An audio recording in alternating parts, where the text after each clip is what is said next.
Ashama harka fuudhee akkam jirtu nagaa keessanii isiniin jecha har'a maaliif jennaani waa'ee diraamaa kiyyoo sanirraan dubbachuuf ta'a kan yeroo baay'ee irraa kutee isiniif kaahaa ture sanii waan diraamaa baay'ee jaalladhuudha. Baay'ee namatti tola.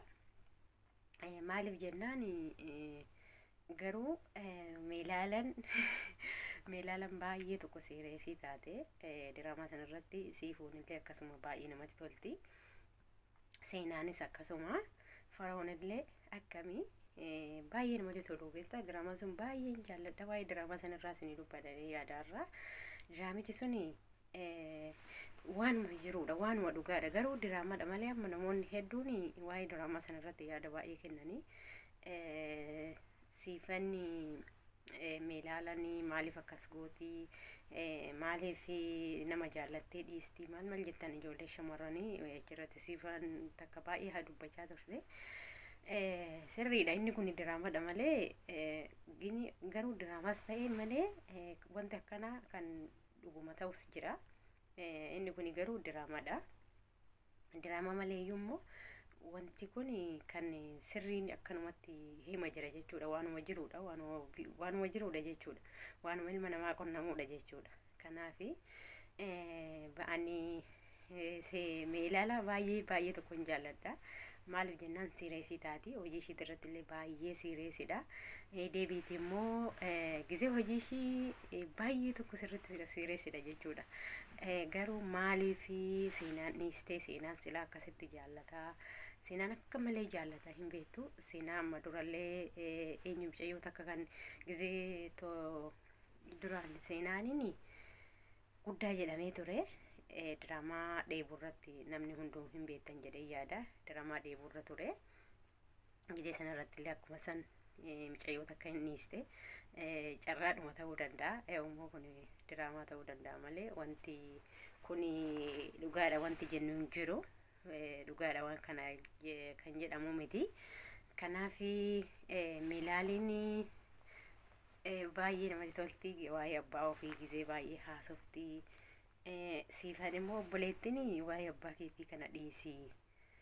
Maaliif waan akka gizee hunda waan kana dubbattaa jettee baay'ee tokko itti dubbatte jechuudha. Garuu ishiin dhiisii jireenya gaarii jiraannaa kana booda abbaa keenyaaf wanti goonu hin jiru jetti. Garuu ishiin waa'ee abbaa ishii yeroo hunda waa'ee abbaa ishii kaafti. Abbaa ishiitiif baay'ee tokko cinqamti jechuudha. Kanaan sababa saniitiin immoo mumkin tariitii isa kana jaallachuu dandeesse ta'a. Beekamu suni garuu diraamaan kun karratti deemu ganaadha. Maafi hin xumuramne amma garuu baay'ee tokko namatti tola. Diraamichi isiniin jedha. Namoonni hordoftan jechuudha. Namoonni guutuu isaa hordoftan jechuudha. Yeroo baay'ee immoo namoonni hedduun guutuu isaa nu ergii liinkii kee jala nu kaayinaan jechaa turtanii isiniin ergaa.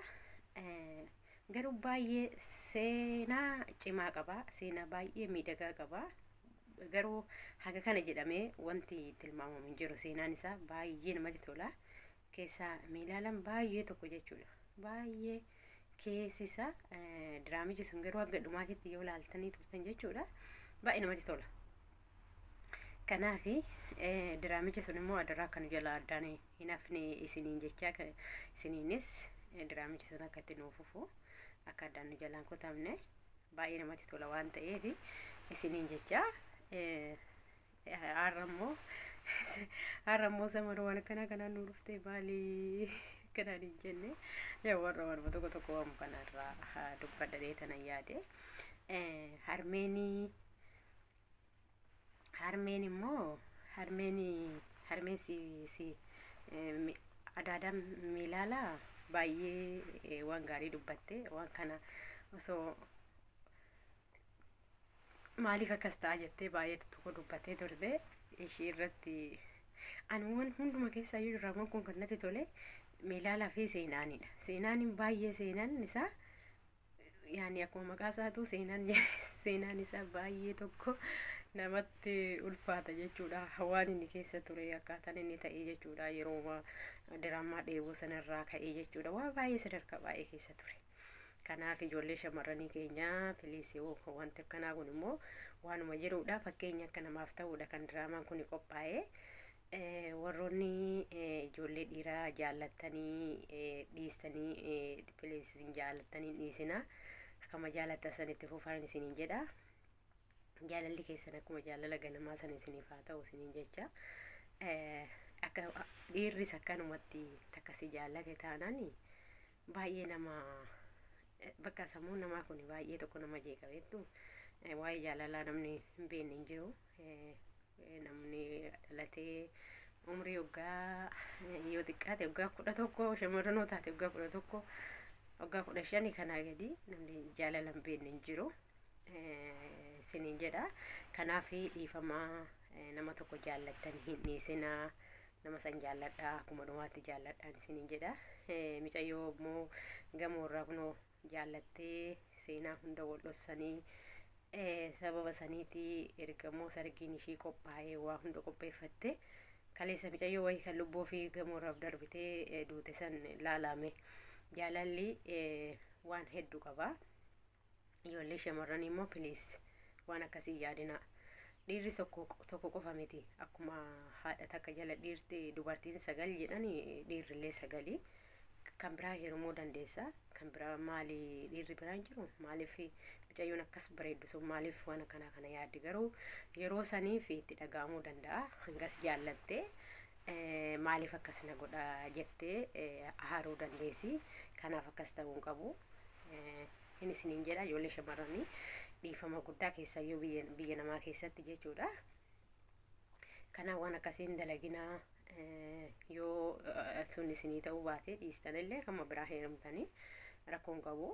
keessayyuu tokkoffaa nama jaallatu sanis dhabde deebii haadhaaf abbaa ofiitis dhabde hiriyyaa ishiitis dhabde ijoollee shamarranii kan akkasii ishii jaallattu ijoollee obbolaan ishii kan akkasii ishii jaallatan isaanis dhabde waan akkasii yaadina ijoollee shamarranii waan akkasii hin dalaginaa isiniin jecha hamma fedhe dhiirri tokko yoo isin jaallate booddee erga waa hunda waliin dabarsitanii turtanii ani waan akkanaatii jedhee yoo isinitti hime jaalalli tarii dhugaadhaan jaallachuu danda'a na dhiisti kan jedhu irraa yookaan waan san dhusuu danda'a namoonni hedduun jechuudha waan baay'ee jaallatuuf jechuudha kanaaf akkas ta'uu qabu garuu ishiinis jaallate taanan waan akkanaatitu jira jedhee jalqabuma duraa itti hime wanti ishiin didduun jiru hima jaallatti yoo jaallates jaallatte yoo dhiistes dhiiste rakkoo tokko hin qabu amma garuu akka waan yoo laalanii jedhan akka waan mucaan sun ajjeeseetti ilaalama jechuudha maaliif jennaan gaafa duraa kana hunda